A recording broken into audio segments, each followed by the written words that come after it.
हरे कृष्ण कृष्ण कृष्ण हरे हरे, हरे राम राम राम हरे हरे। प्यारा भाइरो नमस्ते।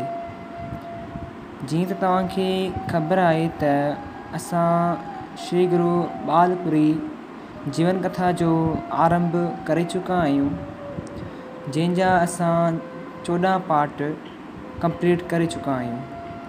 अॼु असीं 15 पार्ट जी तरफ़ वधंदासीं।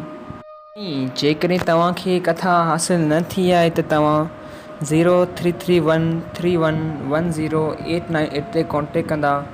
असीं तव्हांखे ग्रुप जी लिंक मोकिलींदासीं, जंहिंजे ज़रिए तव्हां ग्रुप में शामिल थी करे कथा हासिल करे सघो था।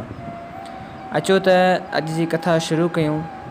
अॼु असीं गुरु कृष्णपुरीअ जे वधीक वाक्यनि जे बारे में तव्हांखे ॿुधाईंदासीं त जॾहिं गुरु कृष्णपुरी देवलोक पधारे विया हुआ त उन्हनि जी समाधि ते माण्हू पाणी जो गिलास भरे रखंदा हुआ। पोइ जॾहिं गुरु बुद्धपुरी जी गादी आई, पोइ हिकु शेवादारी पाणी जो गिलास भरे रखियो त गुरु बुद्धपुरी चयसि त पाणी छाजे लाइ था रखो। पोइ शेवादारी चयो त साईं, इहो साईं जो हुकुम हो। चवंदा हुआ जॾहिं मूंखे उञ लॻी त मुंहिंजे समाधि जे साम्हूं पाणी रखिजो। त पोइ गुरु बुद्धपुरी चयो त पाणी न रखो, गुरु पाणी पीअंदो त पाणी घुरी वठंदो। पोइ हिकु ॾींहुं राति देर सां अंदरां आवाज़ु आयो त पाणी ॾियो। त गुरु बुद्धपुरी चयो त गुरु साहिब ॿाहिरि अचो ऐं पाणी हथो हथ वठी वञो। अॻे मड़ीअ में काठ जो गेट लॻल हो ऐं नंढी दरी लॻल हुई। गुरु कृष्णपुरी दरीअ मां हथु ॿाहिरि कढियो। उन खां पोइ गुरु साहिब उन्हनि खे पाणी ॾिनो। इहो ॾिसी पाण अचराज में पइजी विया ऐं गुरुअ जा गुण ॻाइण लॻा। उन ॾींहं खां पोइ हर रोज़ु गुरु कृष्णपुरीअ जी समाधि ते पाणी रखियो वेंदो आहे। अचो त अॼु तव्हांखे आउं हिकु ॿी इंफॉर्मेशन ॾियां त अवेस जे कंडे जे बारे में।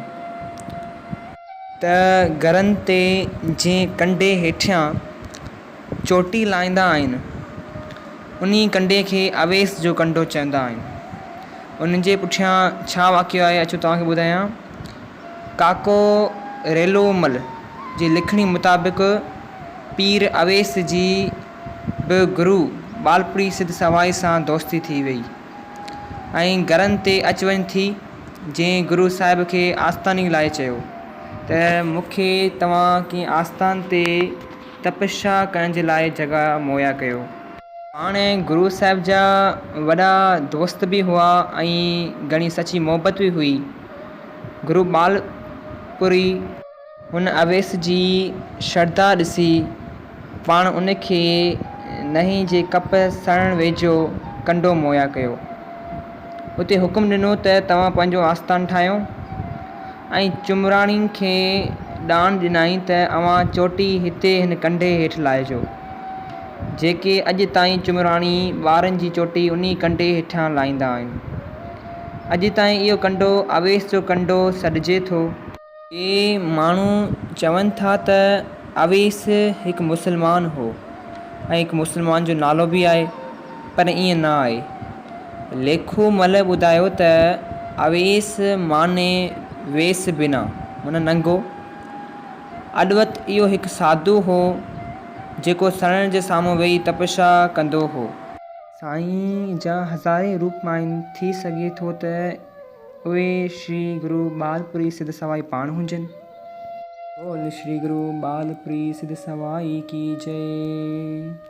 प्यारी साध संगत जी, अॼु जे लाइ एतिरो ई।